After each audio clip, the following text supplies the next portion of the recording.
हम नो कराने वाला बात महाराज के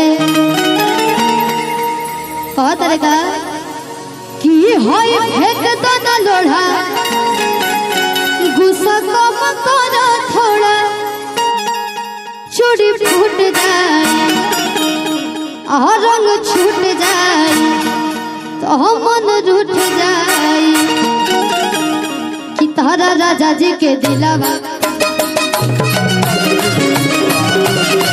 तारा राजा जी के दिलावा टूट जाए धावा लेखा गरम रवा करी ना मिजाज के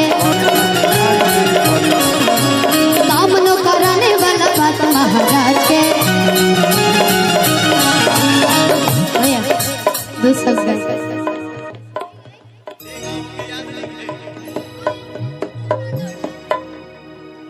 ये मेरा वाला है।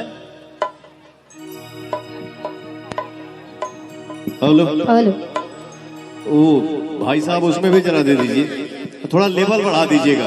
हेलो साउंड वाले भाई साहब थोड़ा लेवल बढ़ा दीजिए, 1 पॉइंट और डिले बढ़ा दो। हेलो कहाँ कहाँ छोड़ने रही सर ये? हई फेंक दना लोढ़ा गुस्सा कम कर थोड़ा चूड़ी फूट जाए के मन टूट जाए क्या बात छूट जाए हरा राजा जी के दिला हरा राजा जी के दिलावा टूट जाए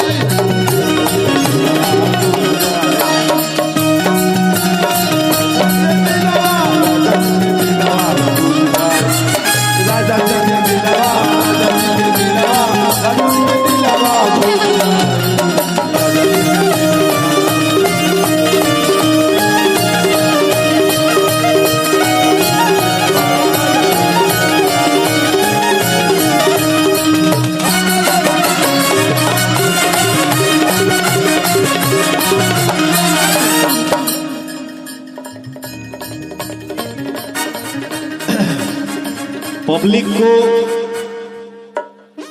भगवान इसके लिए बोला जाता है, हम कलाकारों के लिए, कलाकारों के बीच में हम लोग कल क्या थे, आज आप लोगों ने क्या बना दिया। कल वो बच्ची क्या थी, आज सुपरस्टार के नाम से जानी जा रही है। इसलिए हम सब कलाकार के लिए आप लोग भगवान हैं। शिवानी सिंह खूब हरन मार ला।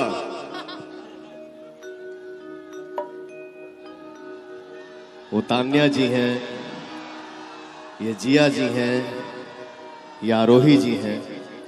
आप लोग दिल से मेहनत करिए और भगवान हम सब कलाकारों को आगे बढ़ाएं। तारा राजा जी के दिलावा राजा जी के दिलावा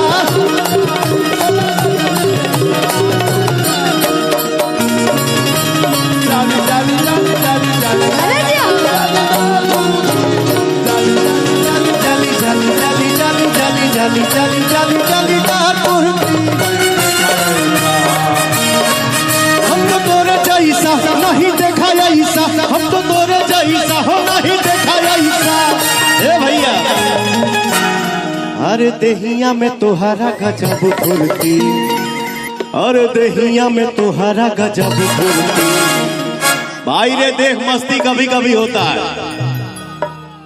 नहीं तो हमेशा आदमी गंभीर मुद्रा में ही रहता है।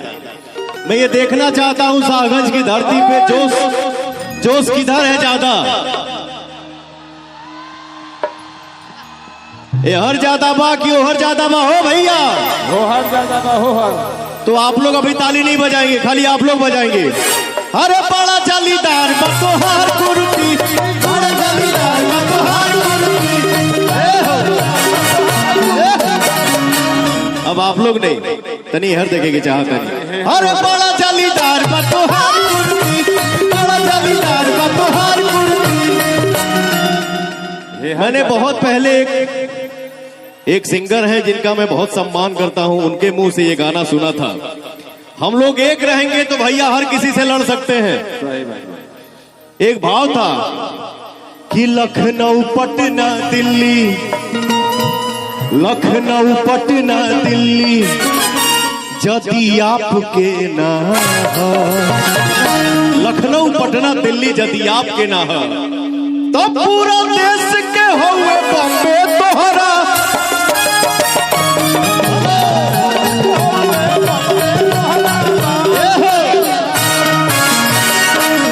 एक कलाकार एक साइड, एक समय में एक ही साइड जा सकता है।